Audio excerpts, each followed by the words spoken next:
Yo, kugasomanuye films.com akanakonda kazanye bimeze bite? Ariko muheruka kugura abonema we? Mujye muguriye amezi menshi, ufate nk'amezi 6 wishyura umwaka, birakorohereza nawe. Hey, siko nabonye muyanywera ibiyoga mwiyicira ubuzima, bandi bayanywa amatabi, mwagiye mwigurira abonema. Tyler Perry nk'ibisanzwe, uno mugabo nta filime mbajya azana. Iyi filime iturutse muri studio ye nk'ibisanzwe. Tyler Perry, I have preached many of funerals. nagiye mbwiriza ku biriyo byinshi cyane nka pasiteri wanyu, ni inshingano zanjye. And I can tell you that there have been ariko hari igihe rwose mba ndi gusengera nk'umuntu wapfuye, naba mpagaze imbere ye y'umurambo, no conviction, nkumva ntago ndi kubyumva neza, kubera ko umuntu uba wapfuye died in Christ. wenda aba yapfiriye muri Kristo, nkavuga uyu muntu ashobora kuba atapfiriye muri Kristo, Person was a good soul, cyangwa se nkavuga uyu muntu yapfiriye muri Kristo yari afite ubugingo bwiza pe, who God would welcome. mvuga uyu muntu wapfuye rwose ngenda bizi neza, ndi kubyiyumvamo ko na ubu gapfuye yari afite ubugingo bwiza, Imana iri muze kumwakirana amaboko arambuye yombi. Pastor, amen amen amen. Pastor ari gusengera niza misa cyangwa se bimwe bita ngo n'ugusengera umuntu iyo yapfuye bamujyana mu rusengero tukamusengera. Pastor ati njye ari igihe umuntu apfa nkavuga n'uyu muntu upfuye ndi kubibona ko Imana igiye kumwakira. I think about 39 ariko ndi gutekereza Cody Bertrand kuri uyu musore witwa Cody Bertrand brothers, n'abavandimwe be. Uyu Cody Bertrand w'imyaka 39, the Holy Spirit speaks to me. umwuka wera uramvugishije. As Luke chapter 6 umwuka wera urambwiye ngo tume muri Luka 16 verses umurongo wa 27 28. kugera kuri 28. So the rich man said, umukire abwira Father Abraham, Aburahamu ati data abwira Aburahamu to send Lazarus wohereze Lazaro father's house. ajye mu rugo rwa data. Have 5 brothers, mfite abavandimwe batanu, that he may solemnly warn them byibura agenda baburire so that they too will not come to this place of torment. bazirinde bari ku isi batazamera nkanjye bapfuye bakajya mu murimo mu muriro utazima. Nyine hano padiri naho nimba ari padiri nimba ari pasiteri bose ni kimwe. Hano ari kwigisha ni umugani wa muri Bibiliya nyine y'umukire, ngo y'umukire wari ufite umukene atajyaga yitaho, nyine wabaga hanze ngo y'irembo rye, witwaga ngo nimba ari Lazaro, nimba ibintu nk'ibyo ngibyo.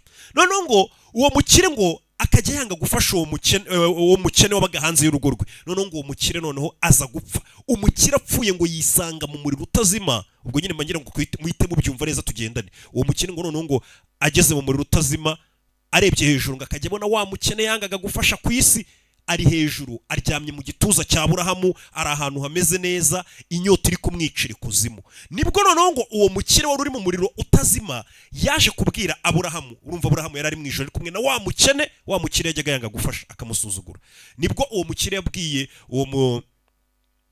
abwira bari mu ijoro, bwabwiraga Aburahamu n'uwo mukene ati mbwirira uwo kora uko ushoboye, mugende mubwire abavandimwe banjye nasize ku isi bitwaraga nkanjye nabi nkiri umukire ndi ku isi, nabo batazapfa bakaza mu muriro, bazahinduke nyine bakiri ku isi, batazapfa bakisanga bari mu muriro utazima. Niyo magambo pasiteri ari kubwiriza, n'uwo mugani jya pasiteri mbega ari kwigisha mu rusengero ameze nk'uri kuvuga ngo uyu murambo mwanza niwo musengere, uyu murambo ugiye ikuzimu, ahubwo mwe muvukana nawe muhinduke namwe mutazajya ikuzimu.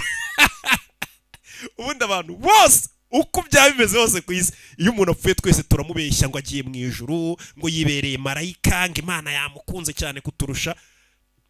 N'igihe abari Satani bamukunze cyane kuturusha turi kubeshya.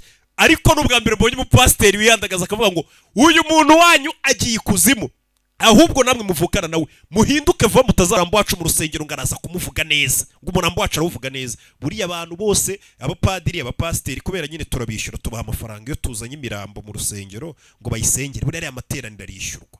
Rero niyo mpamvu batajya bapfa kuvuga ibintu bivuga ngo Imana yamwakiriye agiye aheza mu ijuru, ibintu nyine tukamushimagiza, n'abapasiteri bakatubeshya kuko tuba twabishyuye. Abasilamu nibo bonyine batajya barya imboga, baravuga ati ntago tuzi iby'uyu muntu, we n'Imana nibagero barabyivuganira, ntago bajya babyivangamo. nka biriya byacu tubeshya. I Mama, was a little girl kuva nyiri muto mwanuje kuzaba umugore mwiza, to stand by my husband as kuzahagarara iruhande rw'umugabo wanjye nkubaka urugo rwanjye, Preached. nibyo mwigisha mu I rusengero. saw you live no matter what. Niko nabonye namwe mu bana uko byamera kose, nkagumana n'umugabo wanjye nubwo ari ikirara mwadutoje kandi kuko abapasiteri, uyu mugabo ni pasiteri ariko abavuga ati umugabo mwashakanye ni ikirara, mushatse mwatandukana. Umukobwa akavuga ati kandi mu rusengero mwigisha ko tugomba kugumana n'abo twashakanye. Buriya na Bibiliya ivuga ko ibintu byo gutandukana atari byo. Bibiliya nta nubwo ibyemera ubundi ibintu byo gutandukana.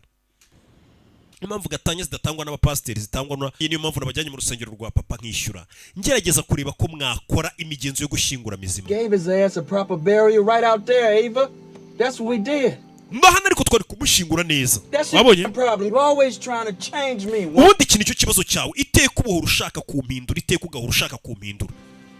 That's what you're trying to do instead of Nibyo buri gihe ushaka gukora, aho kugira ngo nkunde ukonde ushaka kumpindura. Niwe wanjyanye muri biriya bintu ngo by'imigenzo, ngo mu rusengero basengera umurambo, biri ubundi twe ntabwo tubikora mu muryango wacu, ducukura mu mbuga y'iwacu tugashyingura umuntu wacu. Ati umugabo wanjye rero ambwiye ngo ninuzuza imyaka 40, harabura imyaka 2 nyine ngo n'umugore yuzuza imyaka 40, ngo ntago azongera kunshaka, kumushaka avuga nyine nawe urabyumva. Ati kuko umugabo wanjye yarambwiraga ngo nta muntu w'umugabo wakenera p-word y'umugore w'imyaka 40. Muzi tuntu tw'udutungo tuba mu ngo nyine twitwa injangwe, hari abazita udupusi, ibyo n'umugore ari kuvuga ngo umugabo wanjye yarambwiye akoresha ijambo ngo p-word, ngo nta muntu wakenera p-word y'umugore ufite imyaka 40. Buryo bwiza cyangwa se uburyo ubundi umugore agomba gufatwa, nibwo buryo nari narakweretse, nibwo nagerageje kukwereka.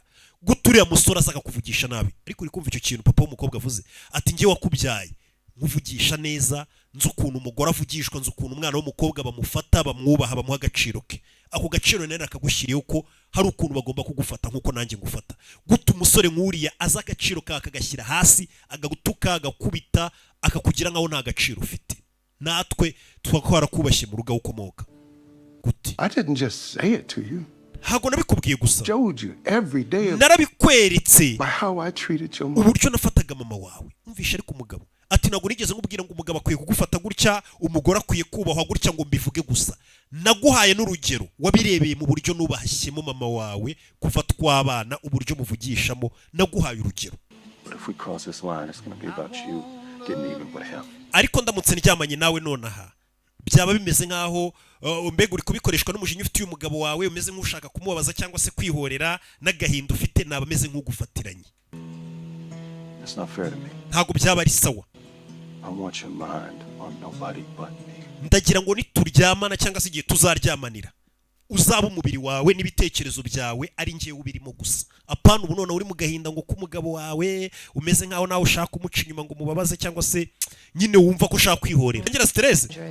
To read a list of all the things a man has done to Gusa nimba ari ikintu kibabaje ni ukubona mama wanjye yarasomye ibintu biburiya muhungu yankoreye byose. Yeah, that's how I got over my ex. Nanjye kubyandika ariko ku rutonde nibyo byatumye nikura mu ex wanjye. When I tell you that thing was just sitting on me, I don't know who I was. Buriya nanjye hari igihe ntekereza ibintu umugabo wanjye yankoreye nkavuga nuriya yari njyewe.